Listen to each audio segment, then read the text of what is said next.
the petty artificialities. The phrase petty artificialities, employed by one of the correspondents in the great simple life argument, has stuck in my mind, although I gave it a plain intimation that it was no longer wanted there.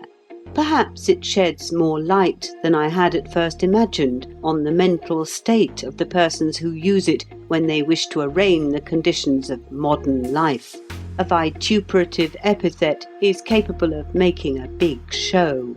Artificialities is a sufficiently scornful word, but when you add petty, you somehow give the quietus to the pretensions of modern life. Modern life had better hide its diminished head after that.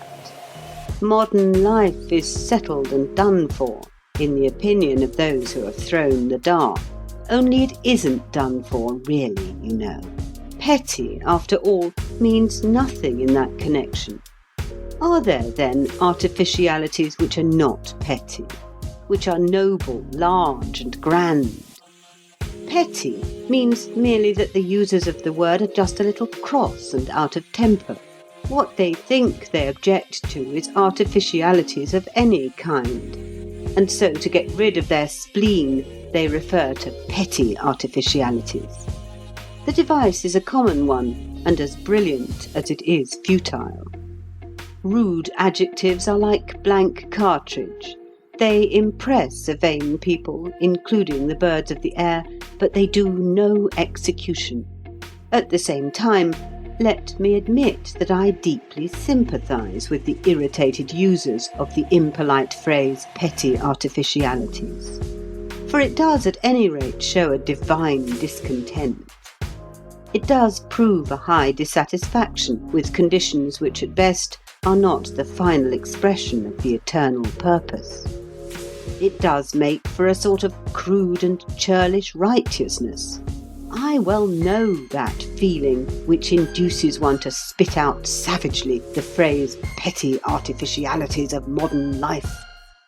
One has it usually either on getting up or on going to bed. What a petty artificial business it is getting up, even for a male. Shaving. Why shave?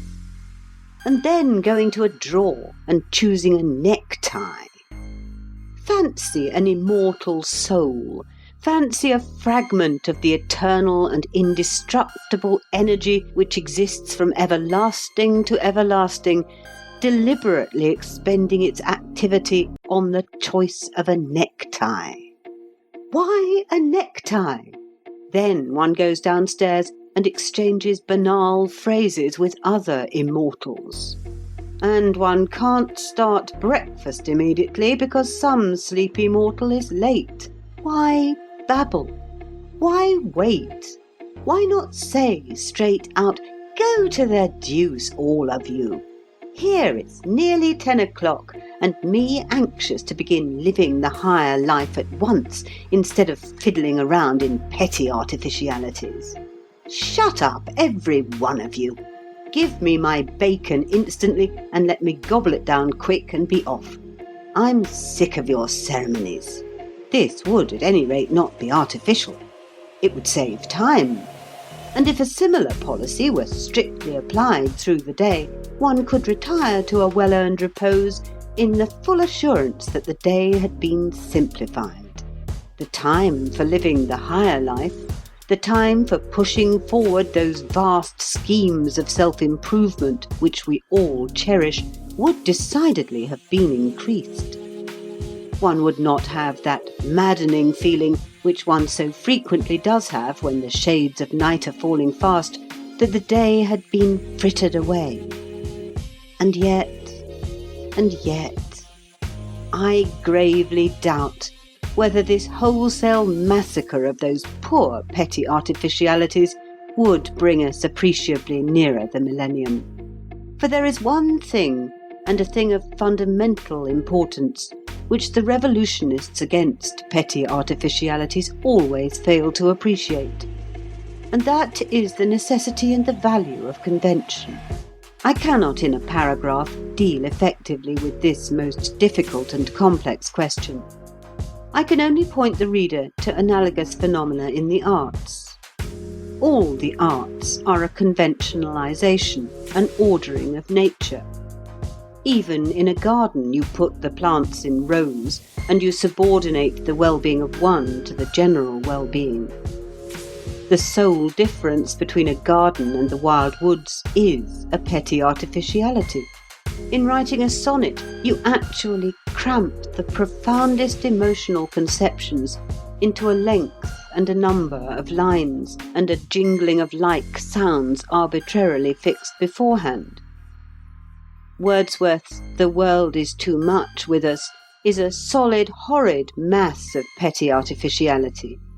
Why couldn't the fellow say what he meant and have done with it, instead of making powers rhyme with hours, and worrying himself to use exactly 140 syllables? As for music, the amount of time that must have been devoted to petty artificiality in the construction of an affair like Bach's Chaconne is simply staggering.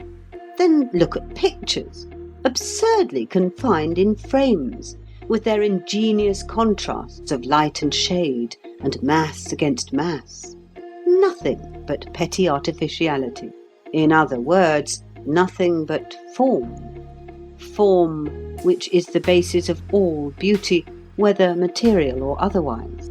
Now, what form is in art, conventions, petty artificialities, are in life.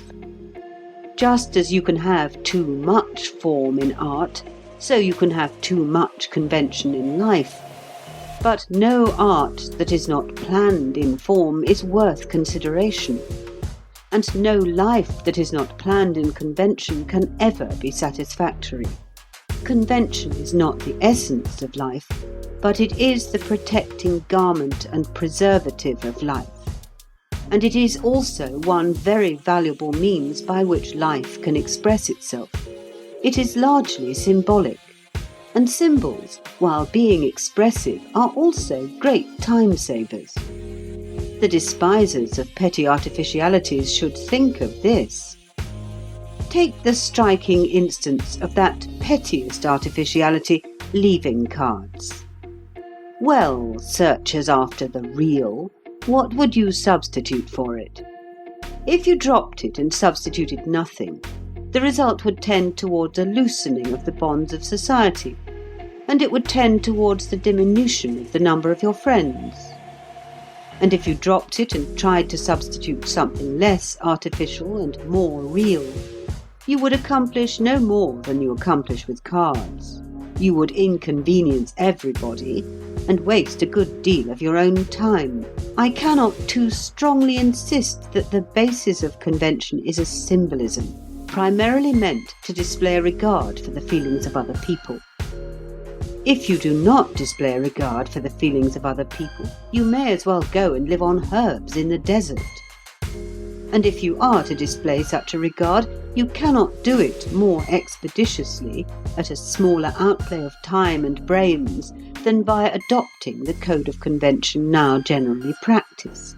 It comes to this, that you cannot have all the advantages of living in the desert while you are living in a society.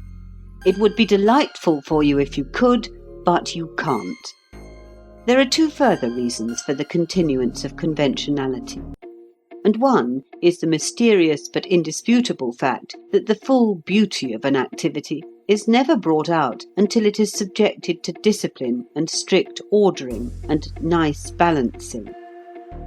A life without petty artificiality would be the life of a tiger in the forest. A beautiful life, perhaps, a life of burning bright, but not reaching the highest ideal of beauty. Laws and rules, forms and ceremonies are good in themselves from a merely aesthetic point of view, apart from their social value and necessity. And the other reason is that one cannot always be at the full strain of self-improvement and evolutionary progress, and generally beating the big drum. Human nature will not stand it. There is, if we will only be patient, ample time for the artificial as well as for the real. Those people who think that there isn't ought to return to school and learn arithmetic. supposing that all petty artificialities were suddenly swept away, and we were able to show our regard and consideration for our fellow creatures by the swift processes of thought alone, we should find ourselves with a terrible lot of time hanging heavy on our hands. We can no more spend all our waking hours in consciously striving towards higher things than we can dine exclusively off jam. What frightful prigs we should become if we had nothing to do but cultivate our noblest faculties. I beg the despisers of artificiality to reflect upon these observations, however incomplete these observations may be, and to consider whether they would be quite content if they got what they are crying out for.